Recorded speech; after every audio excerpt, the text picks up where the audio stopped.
বৃষ্টি, সারাদিন রাত বৃষ্টি। এই মেঘের অবস্থা। মেয়েটা গেল, আমার ছাতাটাই ওকে দেওয়া হলো।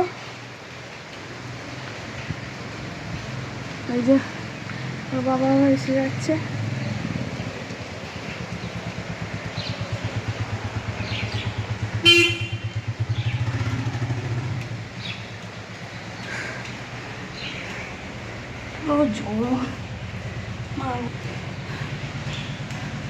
দেখো কি অবস্থা আমার রান্না ঘরের। তো এই অবস্থায় কিছু করার নাই। এতদিন ধরে ঘরগুলো পুরো কেমন যে লাগছে কি বলবো। একটু চা খাই, সকাল থেকে ঝড় বয়ে গেল মনে হচ্ছে।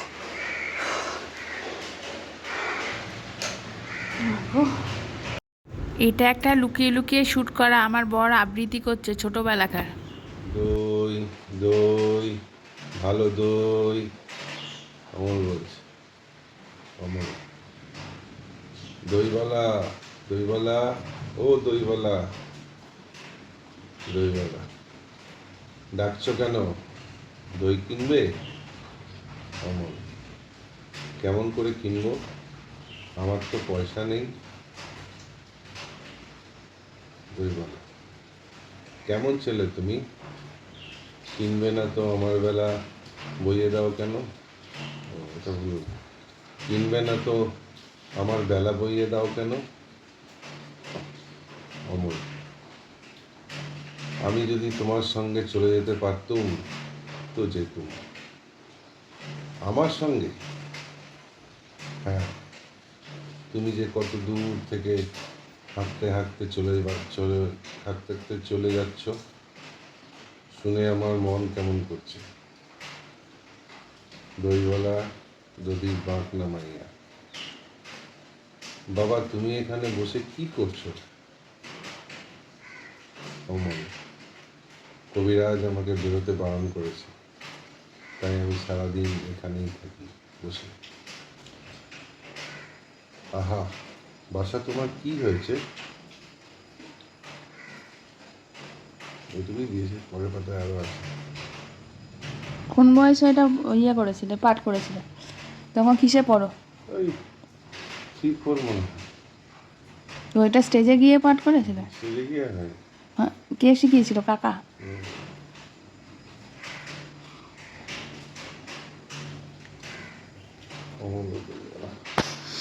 অমলা দিয়ে এলে শুধুমাত্র না পাঠ করার জন্য না, আবার আমাদের তো DD1-এ ওইটা একটা দিত ছোট আর কি। ওই অমল হয়েছিল আমার মনে হয় যতদূর।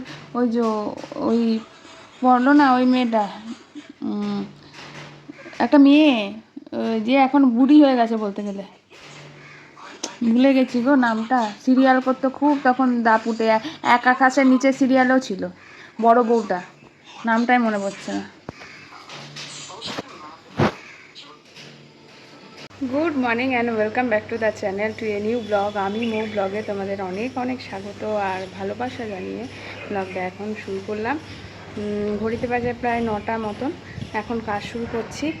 গ্যাসে ভাত চাপিয়ে দিয়েছি, দেখি কি রান্না বান্না করা যায়। 2 পিস মাছ আছে আর এইদিকে আছে একটুখানি ওই বোনলেস ভ্যাটভ্যাটে মাংসগুলো, বোনলেস চিকেন তো ওইগুলো মাংসের মধ্যে দিলে ঠিক খাওয়া ভালো লাগে না, ওটা আছে। দেখি কি করি না করি। আর ওয়েস্টই ছেড়েছে, একটু বন্ধ হয়েছে। আশপাশে এই যে জামা কাপড়গুলো এভাবে দিয়ে রেখেছি, বাইরেও মেলে দিয়েছি, ওয়াশিং মেশিন চালিয়ে দিয়েছিলাম সকাল সকালে, কিন্তু ক্লিয়ার এখনও হয়নি।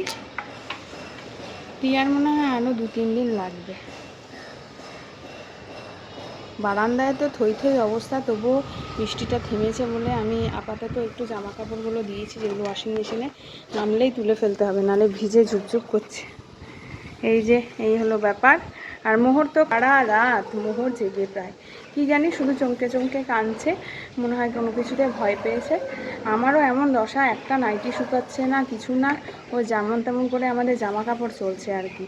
আর বেশিরভাগ চিন্তা হচ্ছে মেয়ের এই যে ইউনিফর্মগুলো নিয়ে, ওইগুলো তো খুব মোটা। স্কার্টটা তো এখন এই সপ্তাহটা একটা স্কার্টই চালাবো, যেহেতু কালকে ওর মানে আজকে ওর পিটি ড্রেস, আর কালকে থেকে আবার বৃহস্পতি আর শুক্র এই 2 দিন ওই স্কার্টটা দিয়ে চালিয়ে দেবো। আর শার্টটা তো ভীষণ নোংরা হয়, ওটা পরালে ঠিক হবে না, দেখি ওটা তাও শুকিয়ে যাওয়ার আশা আছে। তো চলো দেখতে থাকো। সকাল সকাল একটু বিছানা টিছানাগুলো গুছিয়ে নিয়েছি, এবার যাচ্ছি ভাত বসিয়েছি, এরপরে রান্নাবান্না করতে যাবো। এর ঘরে আমি ঝাড়ু টাড়ু দিইনি, ও ঘুমাচ্ছে। এইগুলো সব ঝাড়ু দেওয়া হয়ে গেছে। এই বিছানার চাদরটা খুব নোংরা হয়েছিল, তাই চেঞ্জ করলাম। উঠলেই শেষ, এই যে দেখছো একটু পরেই দেবে শেষ। আমাদের একটা কি করে যে এখানে আলতা পেয়েছে নাকি কী করে, কি অবস্থা দেখো এখানে ছোপ ছোপ ছোপ পুরো মোহরের পায়ে হয়েছে। আমি তো প্রথমে ভেবেছিলাম কেটে গেছে, কিন্তু এই জায়গাটায় না আমি চাবিটা নষ্ট হয়ে গেছে, মানে হারিয়ে গেছে, তাই এই জায়গাটায় আমি কোনো চাবি দিতে পারছি না। এর ভেতরে আগে আলতা টালতা শিশিগুলো রাখতাম, সবাই যে শাড়ি টাড়ির সাথে দিত, এখন তো আলতা পরা হয় না। তো যাই হোক, ওইখানে মনে হয় ভেজা পায়ে মোহর পা দিয়েছিল, ওইখান থেকে পুরো ঘর আলতা চট করে উঠতে চায় না। তবু আমি দেখি স্কচ বাইট করে ওঠানোর চেষ্টা করব, নাহলে মাসি এসেই তো গজ গজ গজ গজ করবে। সব জানলায় জামা কাপড়, সব জানলায়, বারান্দাতেও। এই ঘরেও বিছানা ঠিকঠাক করে রাখলাম। এই যে মিক্সারটা এখানে, এই দেখো এই ঘরের কী অবস্থা দেখেছো, এখানে জামা কাপড়, এখানে গামছা, এখানে গামছা, এখানে এখানে এই, আর বারান্দার অবস্থা এই।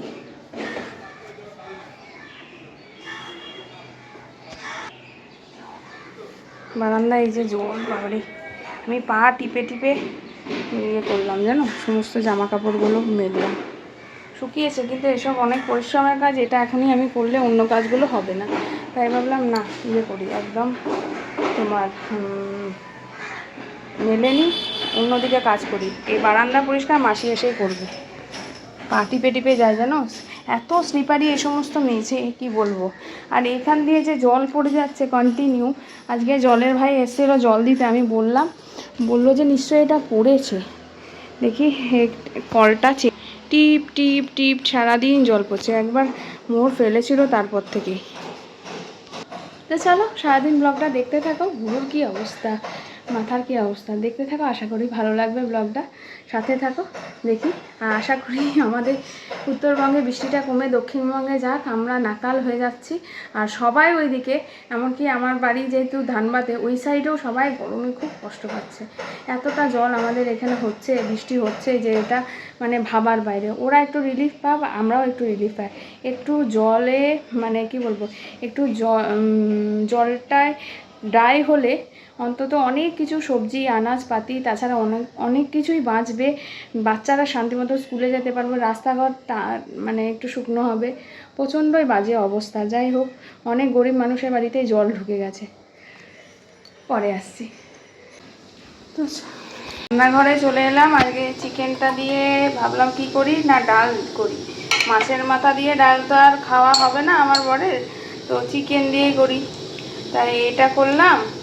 আর হলো একটা ভালো বাঙাল জিনিস করেছি, এটা গরম মশলা ডালে একটু দিয়েছিলাম। এটা হলো পাঁপড় ভাজা। একটা বাঙাল জিনিস করেছি, সেটা হলো আমার খুব প্রিয় জিনিস, সেটা হলো খারকোল পাতা বাটা। ডালের কড়াই করেছি বলে একটু নোংরা লাগবে। কে কে তোমরা এই পাতা বাটা খেতে ভালোবাসো অবশ্যই আমাকে জানাবে। দাঁড়া দেখাচ্ছি। এই যে এইটা একসময় আমার শ্বশুরবাড়িতে, মানে যেটা আমার মেনলি শ্বশুরবাড়িতে ছিল সবার, সেই বাসন্তী বিলাতে ভীষণ হতো। আমরা তুলে তুলে ওটা বেটে প্রচুর খেয়েছি, প্রচুর। খারকোল পাতা বাটা আমার ওই থেকেই খাওয়া শুরু। তো এই হলো ব্যাপার। চলো। আর এই যে মাছ জলে ডুবিয়ে রেখেছি, তো একটা মাম্মাম একটা মোহরের ভাজা করেই তেমন হলে রেখে দেবো। আর এইদিকে ভাত ওপর করে রেখেছি। তো আজকে এই মাছটা শেষ করে নিই, কালকে ওদের জন্য মাছ নেব। আর এটা আছে বলে আমি আর নিলাম না। চলো, মাছটা আমি নেওয়ার চেষ্টা করি, কারণ মাছটা ওরা খায়, মাংস চিকেন তো খায় না। এটা ওই জন্য আমি চেষ্টা করি মাছটা নেওয়ার, যেহেতু মাছ বা এই ধরনের প্রোটিন কিছু বাচ্চাদের নেওয়া খুব দরকার। তাই চলো পরে আসছি। ভাবলাম যে একটু বুঝলাম, হ্যাঁ আমরা অনেক বুঝিয়েছি, আমি ঠিক আছে একটু মন খারাপ লাগবে নিয়ে আসবো। তখন বলে আমি নিয়ে আসলে আরও কই স্কুলে পাঠানো যাবে না, যেন নিয়ে আসবে। ও তো আবার সে একদম কত বছর করেছে। হ্যাঁ ও তো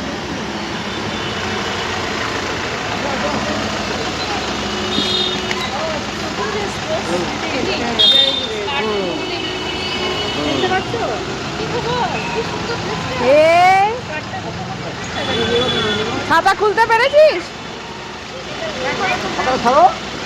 ছাতা ছাড়বে না, আমি বলেছি হারাবি না তাই। ছাতাটা খোলা গেছে।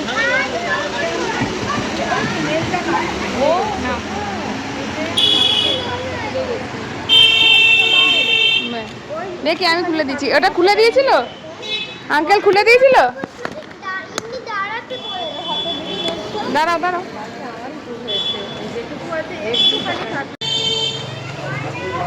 আরে ও যাবে না ছাতায়, ছাতার মতো বৃষ্টি পড়েনি তো। এদিকে এসো। আচ্ছা তুমি নাও, তুমি নাও, ওর লাগবে না ছাতা।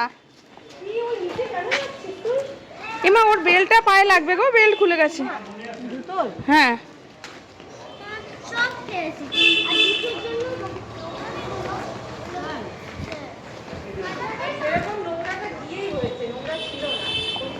ব্যাস বন্ধ হয়ে গেছে বৃষ্টি। দাও, আর বৃষ্টি পড়ছে না। দাও। জল পড়ছে তার বৃষ্টি পড়ছে না হয়নি বৃষ্টি, কই বৃষ্টি হয়েছে, এখন থেমে গেছে। অল্প অল্প হচ্ছে। চলো,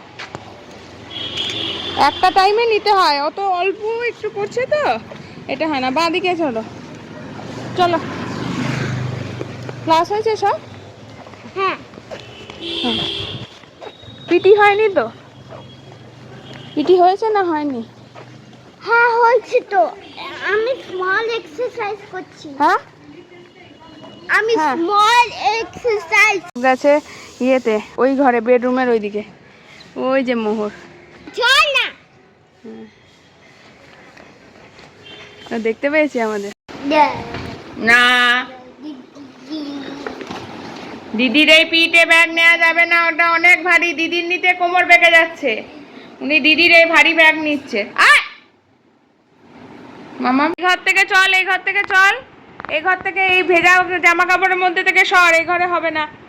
আবার বৃষ্টি নামে গেল। চ চ, এই ঘরে ফুল স্পিডে আমি ফ্যান চালিয়েছি। আর তুই আর কোনো কোনা কবজি বাদ নেই না? ওই কোনায় গিয়ে কুটলি কি করছিস তুই? আমার টিপের পাতা একটা লুকিয়ে রেখেছিলাম, ওখান থেকে টিপ করছে। দেখো কি বলবো, এই দেখো কপালে চাঁদ উঠে গেছে। হয়ে গেছে, চাঁদ খুব সুন্দর উঠেছে। চলে এসো। থাক, এবার বেরোলে আমি টিপ পাই না, ওই জন্য কোথাও লুকিয়ে রাখার জায়গা নেই, জানিস তো। তোর জন্য এক ছিল মাম্মাম ছোটবেলায়, এখন এটা হয়েছে। সব জামা কাপড়গুলো ফেলছে মাটিতে। ওই কোনায় গিয়ে এদিকে আয়, চল চল। জামা কাপড়ের রাশি রাশি, সব জানলা দরজায় শুধু জামা কাপড়। দেখেছো এক পাতা এখন টিপ। একটা পড়েছো, আর হবে না। না দাও, ওটা আমার টিপ। দাও দাও দাও না, না একটা পড়েছো তো। ছি, বই খাতা পা দেয় না। নমো নমো করো, নমো। তোমার হাতে করি হয়েছে না?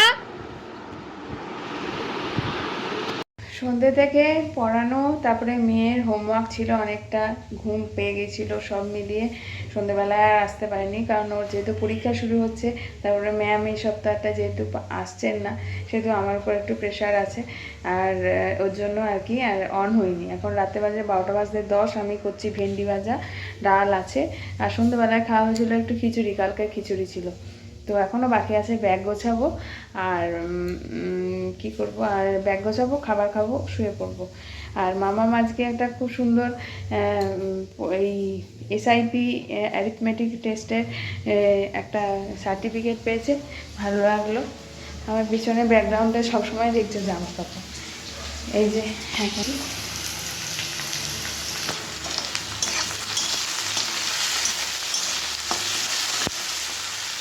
ভেন্ডি ভাজা করবো, আর একটু কুমড়ো পেঁয়াজ ভাজা করবো, কারণ এটা অল্প।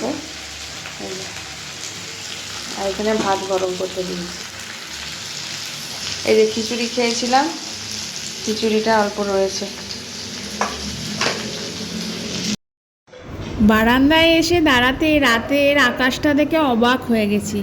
এত সুন্দর যে মেঘগুলো উড়ে যাচ্ছে, আস্তে আস্তে মেঘ কাটছে, মনে হচ্ছে পরের দিন রোদ উঠবে, আবার নাও উঠতে পারে, কারণ রাত্রেবেলা আবার বৃষ্টি নেমেছিল। আমি পরের দিন ভয়েস ওভারটা দিচ্ছি বলে তোমাদেরকে বলতে পারছি। তো তো বেশ ভালো লাগছিল, ভাবলাম তোমাদের সাথেও শেয়ার করি। সুন্দরভাবে মেঘ উড়ে যাচ্ছে, ওয়েদারটা অন্যরকম, তার সাথে বিদ্যুৎ চমকাচ্ছে, আর অন্যরকম একটা ফিলিংস লাগছে। মাঝে মাঝে নিজেকে এরকম জায়গায় একা একা থাকতে ভীষণ ভালো একটা মনের অনুভূতি হয়। মনে হয় এই কিছু প্রশ্নের উত্তর বা কিছু প্রশ্ন উত্তর কাউকে না করে নিজের সাথে নিজে মিটিয়ে নেওয়া যায়। যাই হোক, ব্লগটা সারাদিন এখানেই এন্ড করে দিচ্ছি। আর তোমাদেরকে আর একটা কথা বলেছিলাম, মাম্মামের কাছে একটা সার্টিফিকেট পেয়েছে, সেটাও শেয়ার করে দিচ্ছি। সবাই খুব ভালো থেকো, সুস্থ থেকো। আশা করি আসছে দিন আরও একটা ভালো নতুন ব্লগ নিয়ে তোমাদের সামনে আনতে পারবো। আসছি কালকে। চলো আজকের মতন tata, take care, good night. খুব ভালো থেকো, সুস্থ থেকো, সাবধানে থেকো।